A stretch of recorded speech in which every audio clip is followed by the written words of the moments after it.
धुळे जिल्ह्यामध्ये आजही मुसळधार पावसाचा इशारा दिलाय। शाळा आणि महाविद्यालयांना आज सुट्टी जाहीर केली आहे। अतिवृष्टीमुळे जिल्ह्यामध्ये पूरस्थिती निर्माण झाली आहे। अक्कलपाडा धरणातून 47,000 क्युसेक पाण्याचा विसर्ग सध्या केला जातोय। तर धुळे जिल्ह्यात आज मुसळधार पावसाचा इशारा दिलेला आहे। शाळा आणि महाविद्यालयांना आज सुट्टी जाहीर केली आहे। अतिवृष्टीमुळे जिल्ह्यामध्ये पूरस्थिती निर्माण झाली आहे। अक्कलपाडा धरणातून 47,000 क्युसेक पाण्याचा विसर्ग केला जातोय।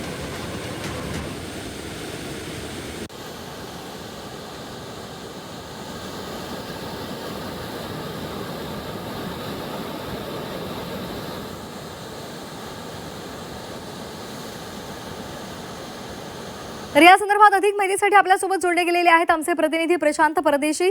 प्रशांत, मोठ्या प्रमाणात पाऊस होणार आहे असा अंदाज आहे, काय नेमकं सध्याचं चित्र आहे? धुळे आणि नंदुरबार जिल्ह्यामध्ये पावसाने हाहाकार माजवलेला आहे। सर्वाधिक नुकसान हे धुळे जिल्ह्यामध्ये पाहायला मिळत आहे। 2 जणांचा जीव या पावसाने घेतलेला आहे। गेल्या 48 तासामध्ये 200 मिलीमीटरपेक्षा जास्त पावसाची नोंद जिल्ह्यामध्ये झालेली आहे। नदी नाले हे दुथडी भरून वाहत आहेत आणि अनेक रस्ते हे अजूनही वाहतुकीसाठी बंद आहेत। त्यामुळे धुळे शहरासह जिल्ह्यातील शाळांना प्रशासनाने सुट्टी जाहीर केलेली आहे। महाविद्यालयांना देखील सुट्टी जाहीर केलेली आहे। नंदुरबार जिल्ह्यातीलही शाळांना सुट्टी जाहीर करण्यात आलेली आहे। पावसाचा अतिवृष्टीचा इशारा लक्षात घेऊन प्रशासनाने शाळांना सुट्टी जाहीर केलेली आहे। जर आपण एकंदरीत गेल्या 48 तासामध्ये जर पाहिलं तर खूप मोठ्या प्रमाणात घरांची पडझड झालेली आहे। अनेक वाहनांचं नुकसान झालेलं आहे। रस्त्यांवरती अनेक झाडं उन्मळून पडलेली आहेत। त्यामुळे जर पाहायला गेलं तर प्रशासनाला अजूनही मोठं काम करावं लागणार आहे। प्रशासन हाय अलर्ट मोडवरती आहे, तशा बैठका घेतल्या जात आहेत। मात्र जर एकंदरीत जर पाहिलं तर नियोजनाचा अभाव कुठेतरी दिसून येत आहे।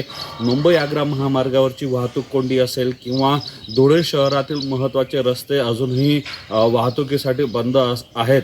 त्यामुळे प्रशासनाने योग्य ते नियोजन करणं अपेक्षित आहे आणि नागरिकांना, त्रस्त नागरिकांना दिलासा देणं गरजेचं आहे, कारण की अनेक घरांमध्ये पाणी शिरलेलं होतं, त्याचे पंचनामे होणं गरजेचं आहे। ते झाल्याशिवाय नागरिकांना दिलासा मिळणार नाही। आज सकाळपासून पावसाने विश्रांती घेतलेली असली तरी अतिवृष्टीचा अलर्ट हा जाहीर करण्यात आलेला आहे। त्या दृष्टिकोनातून प्रशासन सर्व परिस्थितीवरती लक्ष ठेवून आहे।